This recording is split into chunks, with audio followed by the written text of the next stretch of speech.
I recently got a comment that said something about, well, my family must have just been too overzealous. And that's why I'm talking about all of this stuff because those weren't their experiences. Let's break that down a little bit, shall we? My name is Amber. I grew up in the Jehovah's Witness cult, spent almost 40 years in it. I'm fifth generation, and I'm sharing my experiences.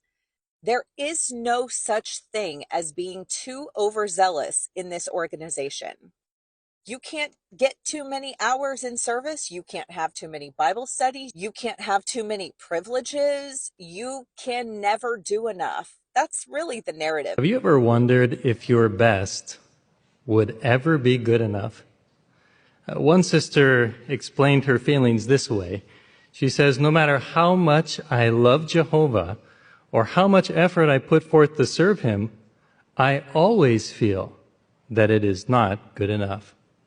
Maybe we can relate to how she feels at times. You never feel like you're doing enough. You're always striving for more. You're always trying to do more. You're always trying to impress everyone. And for someone to say that I came from a family that must have been too overzealous, I really don't understand what that means, because that is the whole point of the organization.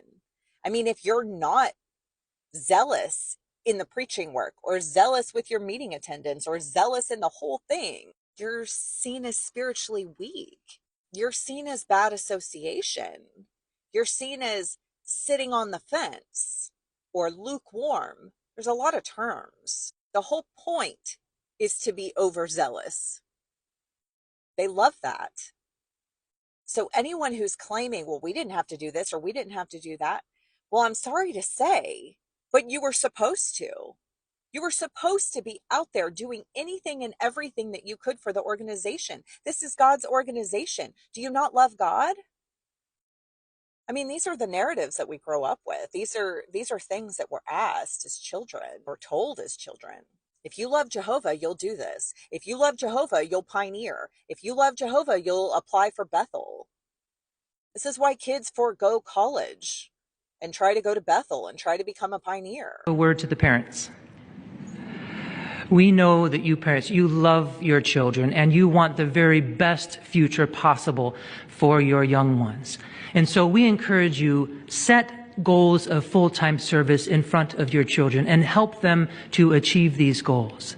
And will you miss them if they should be called to Bethel or they go off on a Kingdom Hall assignment somewhere? Of course you will. But don't hold them back and insist that they stay home with you for fear of missing them. You may be deprived